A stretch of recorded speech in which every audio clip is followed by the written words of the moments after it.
Rain lashed against the hospital windows like claws scratching for entry. Not the gentle rain of spring, not the forgiving kind that washes away the dust of ordinary days. This was the rain of warnings, the kind that comes before everything changes, the kind the old world sends when it knows something new is about to be born into it. Annie Morales sat on the cold examination bed, her fingers trembling against the thin paper beneath her. The paper crinkled whenever she moved, and she had been moving a great deal, shifting her weight, crossing and uncrossing her ankles, pressing her palms flat against her thighs as though she could press the anxiety out of herself and into the sterile floor below. Her life had always been simple, quiet, predictable, painfully ordinary if she were being honest, which she usually was, because dishonesty required a kind of imagination she had never needed until now. She was 26 years old. She worked as a translator for a mid-sized firm downtown. She ate the same breakfast every morning, walked the same route to work, and had last cried at a wildlife documentary about orphaned elephants. She was not, by any measure, the protagonist of an ancient prophecy, or so she had believed, until now. The doctor cleared his throat. He was a slight man, Dr. Holloway, with rimless glasses and the kind of carefully neutral expression that physicians develop over years of delivering news that shatters people. He had delivered this particular news before. He was practiced at it, and yet something in him seemed uncomfortable tonight. Something he couldn't quite name. Something that made his hand hover just a moment too long over the clipboard. "You're pregnant?" The words dropped into the room like stones into still water. Annie heard them, and then she heard them again, because the first time hadn't quite landed, and then a third time, because surely, she had misheard. Pregnant? That wasn't possible. She couldn't. There was no one. There had been no one for over a year. She had been careful. She had been sensible. She had been, if anything, aggressively unromantic for the past 14 months. Her breath hitched. The fluorescent light above flickered once, just once, as though even the hospital itself was uncertain what to do with this information. And then, something stirred. Not in her mind, not in her stomach. Somewhere deeper. Somewhere older. Something that did not belong to Annie Morales, the translator. Annie Morales, the person who cried at wildlife documentaries. Something ancient. Something that knew. Something that had been waiting. Before we begin, if you love dark Lycan kings, forbidden mates, and stories that make your heart ache, like, comment where you are watching from, and subscribe for epic Lycan king romances, where omegas rise, kings fall, and love is never gentle. The Impossible Life. She walked home under a flickering streetlight. The city moved around her the way it always did. Indifferent, mechanical, alive with the noise of people going places they had always planned to go. Cabs, voices, the distant wail of a siren, ordinary things. The ingredients of any normal Tuesday evening.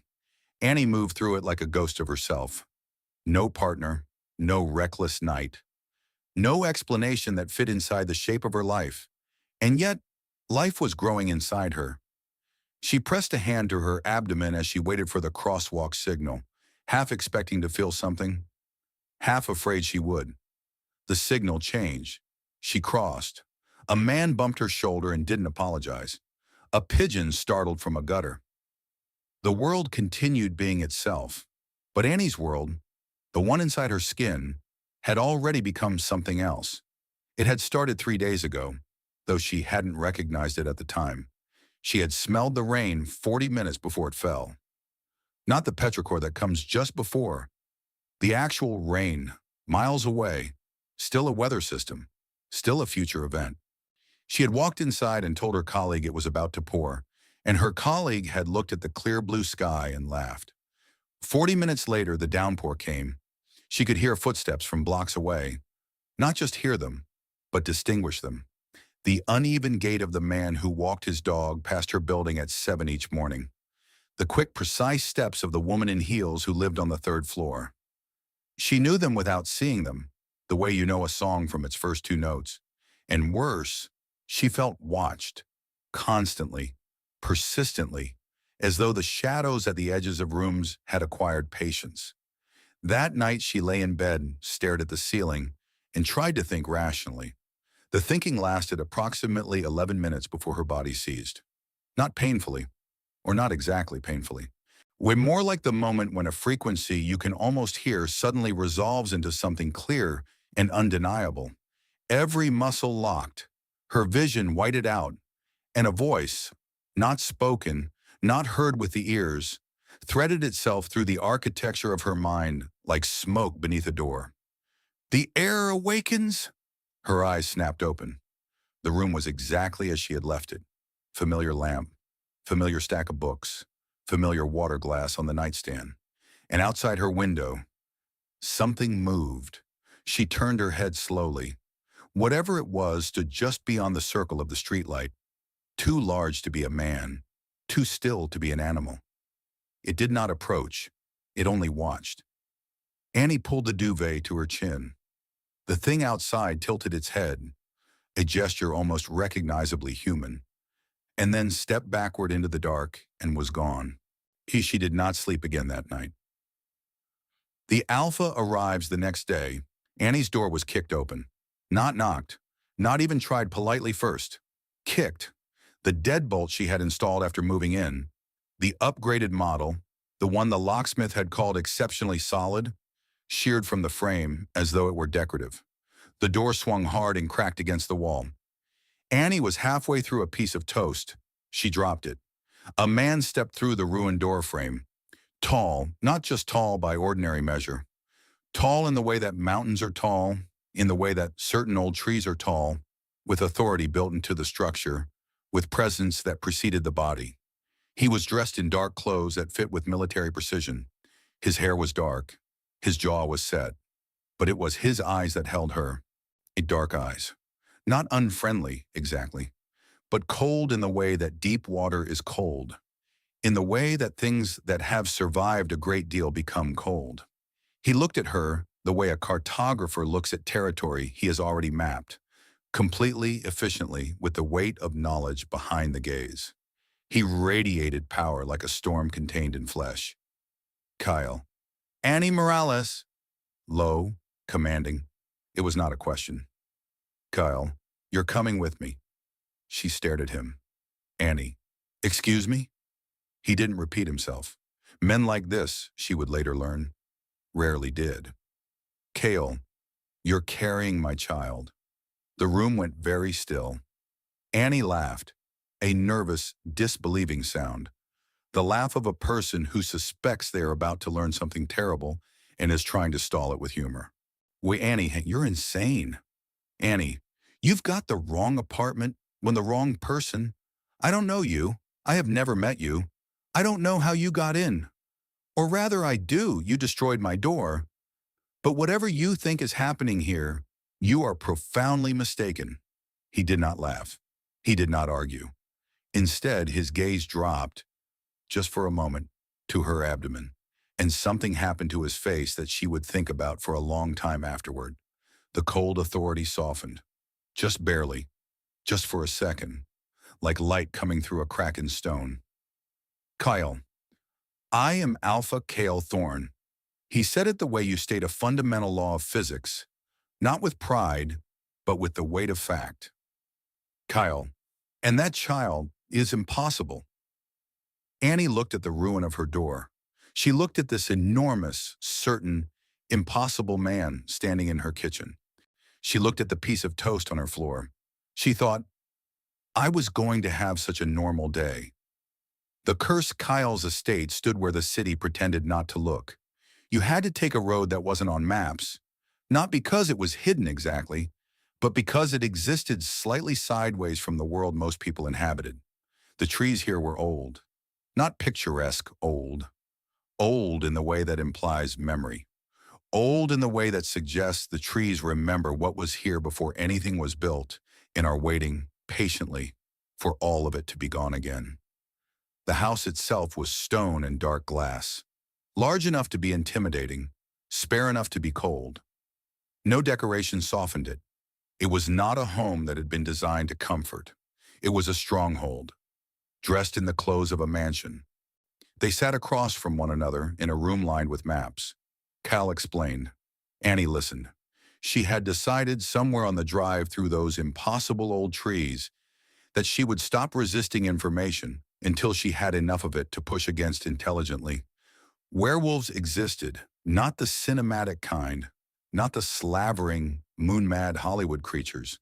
Something older, something that had lived alongside human civilization for as long as civilization had existed, wearing its face in polite company, retreating to its true nature in private.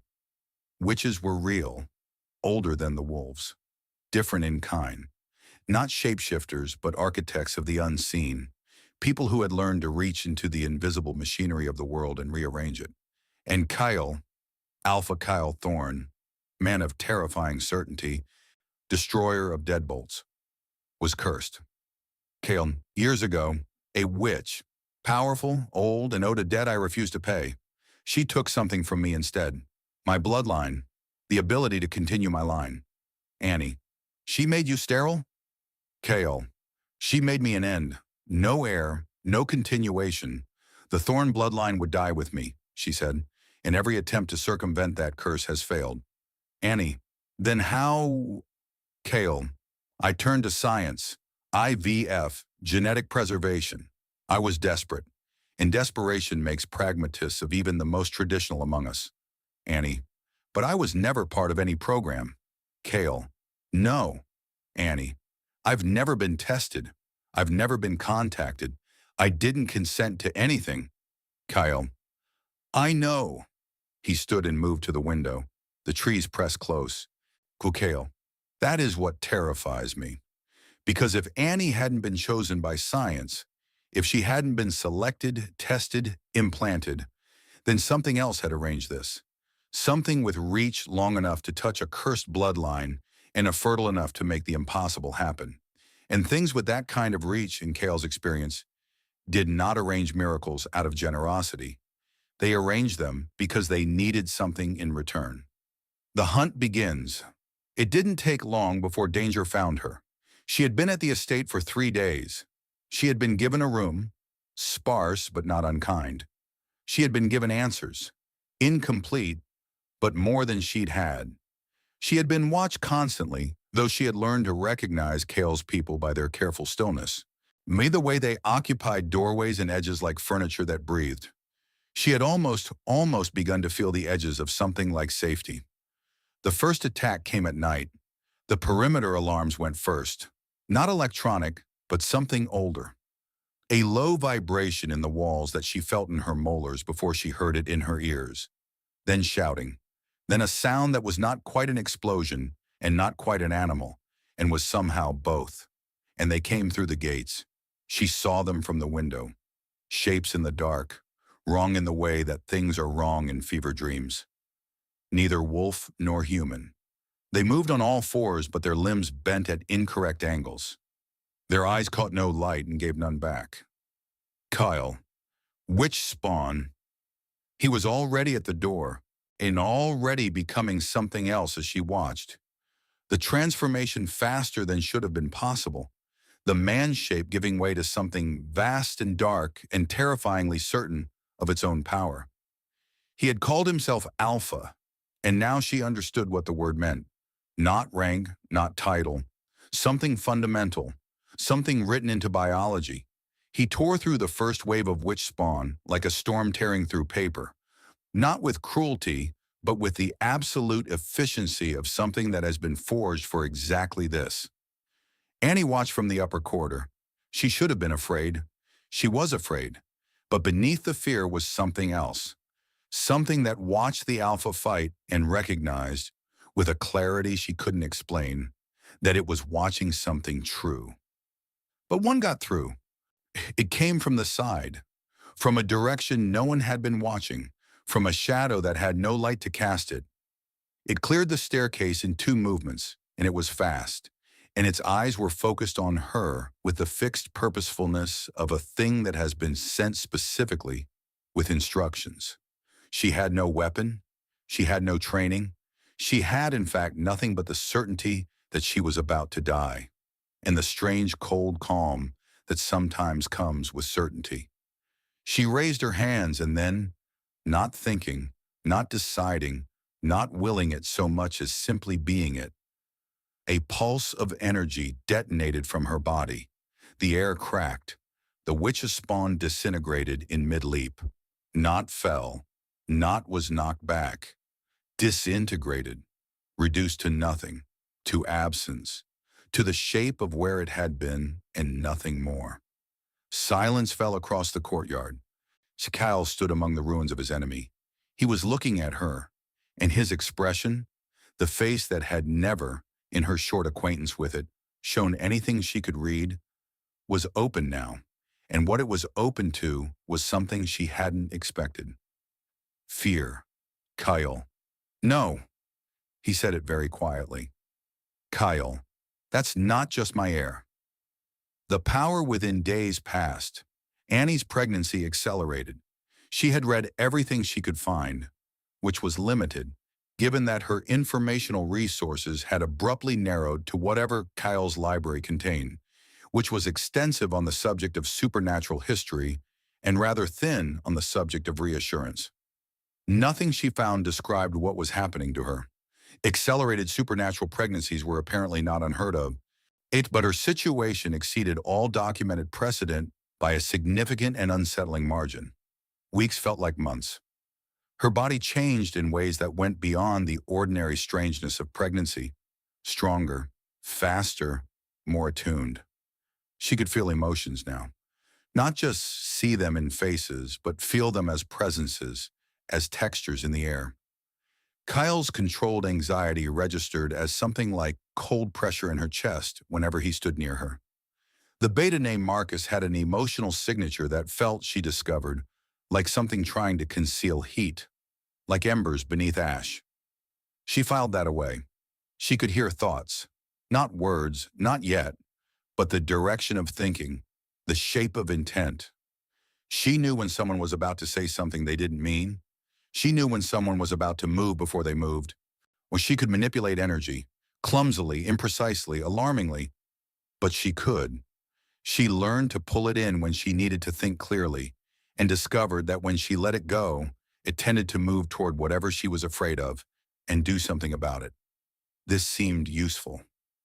Kyle, you're not human.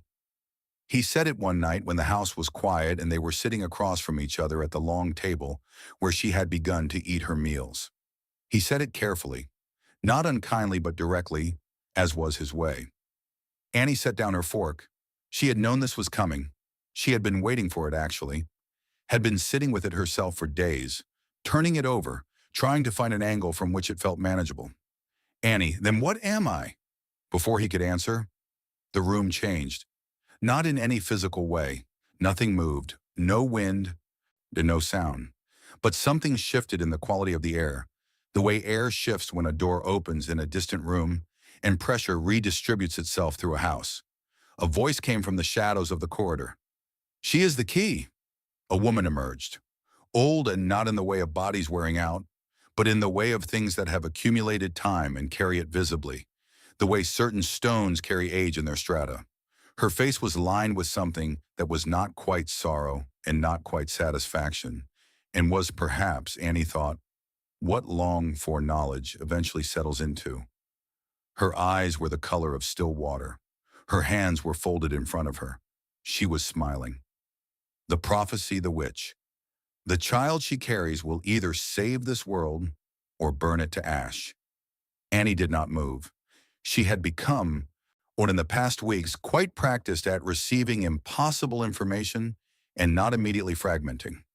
She received this particular piece of impossible information and held it, the way you hold something hot, with careful attention and no good options. Annie, what do you want? The witch's smile did not waver. That was perhaps the most frightening thing about her. The completeness of her composure. The sense that she had rehearsed this particular conversation many times in the theater of her own anticipation and had found it always ended the same way. The witch. The child. Cal stepped forward. The temperature of the room dropped 2 degrees. Annie had learned to read his body by now. The precise calibration of his stillness, as the way certain muscles in his shoulders and jaw changed when he was moving from cold authority into something colder and less controlled. "Kyle, you'll have to kill me first." The witch tilted her head, patient, unimpressed. The witch. "Oh, Alpha."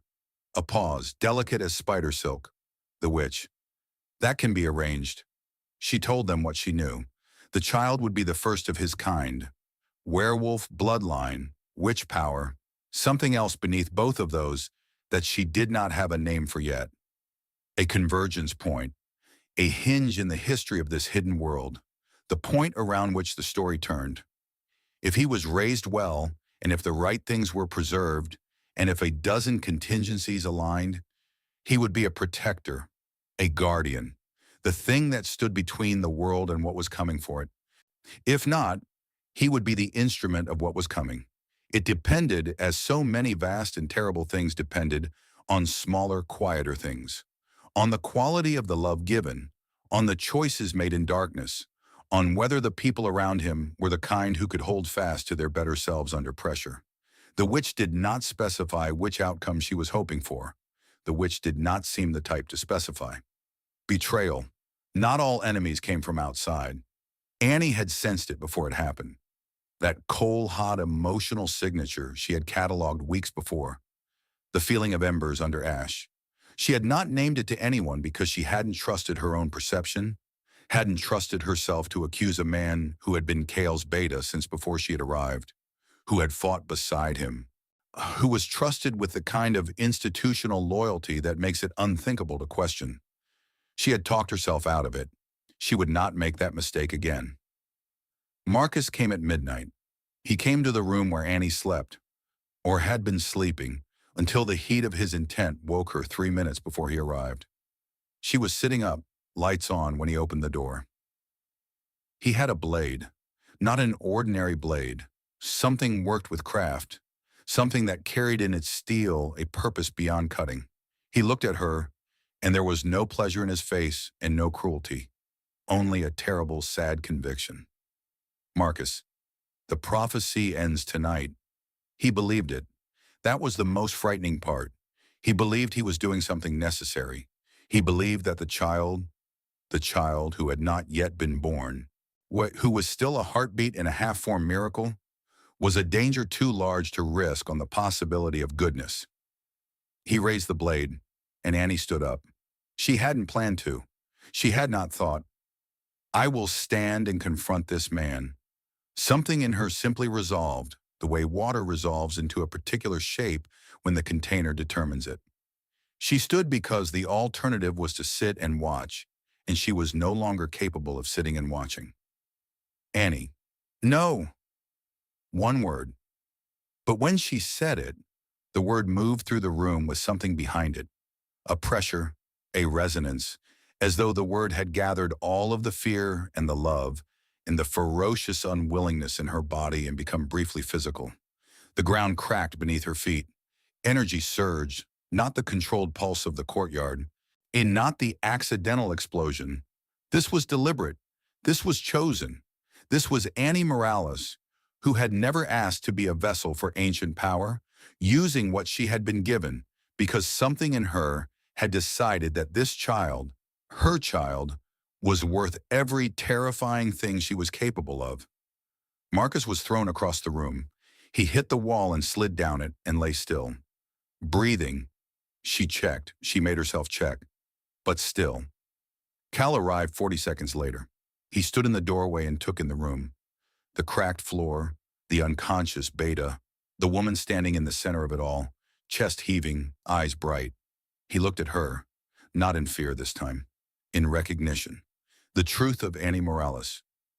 Cal uncovered the truth 6 days after Marcus's betrayal. He had contacts in the deeper layers of this hidden world. People who traded in the kind of knowledge that had no official repositories, the kind that was passed between practitioners in whispers and encoded in objects and preserved in the memory of people old enough to have witnessed things no one else had lived to record. What they told him rearranged everything. Annie wasn't random. Annie wasn't an accident. Annie had been made for this, not in the crude sense of a weapon manufactured to a specification, but in the way that certain lives are shaped by forces they are never allowed to see working. Years ago, many years before Annie's birth, a dying witch of extraordinary power had faced a choice. She could let her power die with her, which was the natural order, or she could do something that had no precedent and enormous risk. She could split her power away from herself, detach it from her dying body, and send it forward into time like a message in a bottle, to find a vessel, to wait inside that vessel, to sleep inside a human life until the moment it was needed. She had chosen the second option. She had aimed at the future and released something fundamental about herself into the current of time, and it had found Annie Morales. It had found her and slept inside her for 26 years and waited and kept itself quiet and let her be ordinary because ordinary was safe and safe was necessary, and the moment had not yet come. Until now. Kale, you were made for this. He said it gently. He had been learning to say things gently. She had noticed this. Who had watched it happening in him the way you watch ice becoming water, the slow yielding of something that had been frozen for a very long time? Annie's eyes filled. Not with grief, or not only with grief, with the particular complexity of feeling that comes when you learn that the life you thought you had stumbled into was always leading here. That the quiet ordinariness you had inhabited was not your true shape, but your chrysalis. Annie, I didn't ask for this. Her voice was steady. She was proud of that. Kyle, no. He reached out, slowly, carefully, with the deliberateness of a man unaccustomed to the gesture. He rested his hand against her face. Kyle, but you might be the only one who can survive it. Love and darkness. Despite everything, perhaps because of everything, they grew closer. It happens this way sometimes in extremity. Crisis strips the social scaffolding away. You can't maintain a careful performance of yourself when you're also fighting for your life. Who you actually are has a tendency to surface. Late nights became their time, after the day's business. The briefings, the defensive preparations, the careful monitoring of her pregnancy by a doctor who knew what he was looking at. They would find themselves in the same room by some gravitational logic neither of them had planned. The room with the maps, the room with the large windows and the old trees beyond them. They talked about things that had nothing to do with prophecies or curses or the shape of the future. About his childhood in a world that had no analog to anything she had known. About her work, the precision of it, the satisfaction of finding the exact right word in a language that wasn't yours. About what he believed and what he feared and what he had given up to become what he was. Arguments too. She was not afraid of them, and she had discovered that beneath his authority he respected this. Respected being pushed back against, respected the friction of an equal. Understanding followed, and somewhere between the fear and the fate, somewhere in the honest geography of late nights and difficult conversations, they fell. She felt it before she named it, a warmth that had nothing to do with power, a softening that had nothing to do with weakness. Annie, I shouldn't feel this. She said it one night quietly, not looking at him. He was quiet for a moment. Outside, something moved in the trees. Tikal. Neither should I. He reached out and brushed her cheek with the back of his fingers, a gesture so gentle from someone so large that it almost unmade her. But the bond was undeniable. She could feel it now, not just between the two of them, but extending outward, reaching toward the child. She could feel Kale's awareness of the child, the fierce, wondering, helpless quality of it, the love that had nowhere to go yet and was simply accumulating in him like weather. It was, she thought, the most honest thing about him. It was, she thought, everything. The final war. The witch returned. She came as winter comes, with a change in the quality of the air before any visible evidence, a hardening of the world's attention, a sense that the casual cruelties of autumn are being replaced by something purposeful and absolute. She came stronger than before. She had not been idle in the intervening weeks. She had been gathering power, allies, old debts called in from the deep history of this hidden world, things that had been sleeping in the dark and had been woken with whispers and promises. She came with an army. The battle began at the tree line. It was not the organized thing that wars in human history tend to be. No lines, no formations, no cavalry and infantry with their separate purposes. It was a collision, a clashing of two forces that each contained multitudes, and it was vast and dark and illuminated by a blood-red moon that seemed to have risen specifically for this occasion. The forest burned at its edges. The smoke rose in columns that the wind arranged into shapes that those who survived would later disagree about, each of them certain they had seen something different and equally certain it had been a sign. Cal fought in the center of it. He fought like something out of the world's oldest stories, not heroically, not strategically, but with the total and single-minded efficiency of a creature that has accepted what it is and given itself entirely to the moment. He was a force of nature. He was his bloodline and his rage and his love, all of it compressed into a single purpose. But even he was overwhelmed. The witch's forces were too many and too various, and they kept coming, and he was one thing, however powerful, and one thing, however extraordinary, has limits.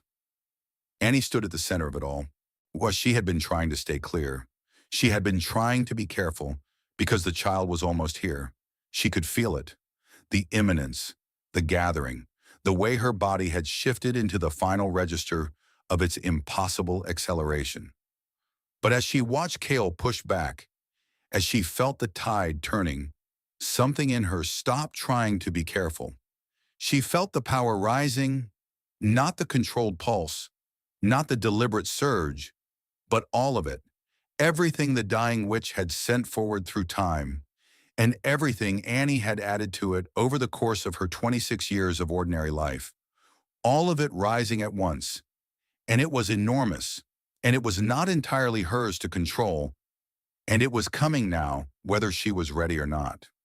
She screamed, not in pain, in something that had no name, the sound of a vessel doing what it was made for, or the sound of a human being discovering the full dimensions of themselves at the worst and most necessary moment.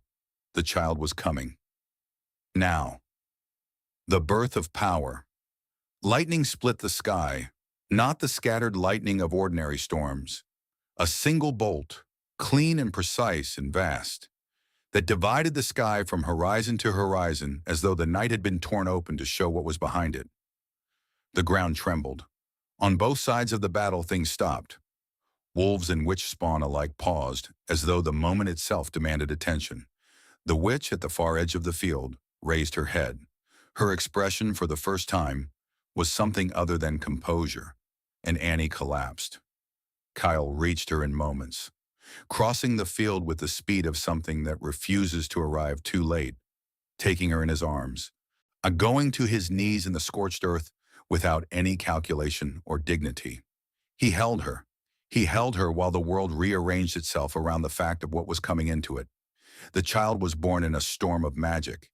Annie has said since that she cannot remember the details, only the sensation of something immense passing through her, the way large weather moves through a landscape, leaving everything it touched irrevocably altered. A boy. He was small, as all new things are small. He was still in the way that things sometimes are when they are gathering themselves before declaring their full weight. He glowed, faintly, the way a certain objects glow when they have absorbed too much light to hold it all. A luminescence that was not heat and not color, but something that existed at the edge of what the eye can register. His eyes opened, and everything stopped, not figuratively, not in the poetic sense of time seeming to slow. Everything stopped. The remaining witch spawn froze mid-motion. The fires at the tree line paused, their smoke suspended in shapes that did not change. The blood-red moon seemed to hold its breath. Time itself seemed to bow. The witch moved. She moved toward them through the frozen battlefield with the slow, deliberate pace of someone who has outlasted every obstacle that has ever stood between her and what she wanted. Her eyes were fixed on the child. Her hand was extended. The witch. The heir. The child looked at her. His eyes. Impossibly, his eyes had focus, had awareness, had in them something ancient that had no business residing in a being that had existed for less than a minute. Found her. He lifted his tiny hand, and the witch vanished, gone, not destroyed in the violent way of battles, not thrown back or broken, erased, unmade. Gone the way a thing is gone when something fundamental about the world's architecture changes, and there is simply no longer a place in it for that particular arrangement of power. Like she had never existed. Silence flooded back into the world. The frozen things began to move again. Witch spawn dissolving into nothing now that the will sustaining them was gone. Fires guttering out. Smoke rising freely again. The blood-red moon faded slowly toward ordinary dark. Annie looked at the child in her arms. He looked back at her. His eyes were the color of deep water, old water, the kind that knows things, and he was, for one moment, only a baby, only small and new and impossibly perfect. And she held him and her heart broke and remade itself in the space of a single breath. Annie, "Hello, little one." He blinked. Kale, on his knees beside her, said nothing for a long time. When he spoke, his voice was something she had not heard from him before. Undone. Kyle. Eric's. She looked at him. Kyle. His name, if you agree, it means guardian. Annie looked at the boy who had ended a war in the first seconds of his life. Annie. Eric's. The name settled onto him like it had always been waiting. Outside, the last of the fires died, and the world for a moment was very still. The cursed future, 10 years later. Years later, the world had changed. Not in ways that the ordinary world noticed. The human world continued its ordinary business of politics and weather, and the relentless accumulation of small days into large lives. Trains ran, seasons turned, people fell in love and fell apart and made breakfast and forgot things. But the hidden world, the older world, the one that existed sideways to everything the human world assumed was real, that world had rearranged itself entirely around a single fact. The heir of Thorn had been born, and he had survived. The estate had changed too. It was warmer now, not architecturally. The stone was still stone, the dark glass still dark, but inhabited in a different way. There were drawings on the study walls, made by a child's hand and left there deliberately because Kale had surprised everyone, including himself, by refusing to have them removed. There was a dog of uncertain breed who had simply arrived one winter and stayed. There were arguments about dinner time and whether homework could wait, and laughter that echoed through corridors designed for solemnity. Annie had not expected this. She had expected, if she was being honest, to be perpetually braced for catastrophe, to live in the vigilance of knowing what was coming, rather than in the warmth of what was here. She had been wrong, which she took as a gift. Eric's was 10 years old. He was, by most measures that a 10-year-old is measured by, an extraordinary child. Not in the obvious ways. He wasn't precocious in the manner of gifted children who have learned to perform their intelligence for adults. He was quiet, observant. One, he had his father's stillness and his mother's habit of watching corners of rooms before entering them. He was kind. This was the thing that mattered most to Annie, the thing she had quietly bent herself toward for 10 years. That whatever else he was, whatever else the ancient power made of him, he would be kind. He was.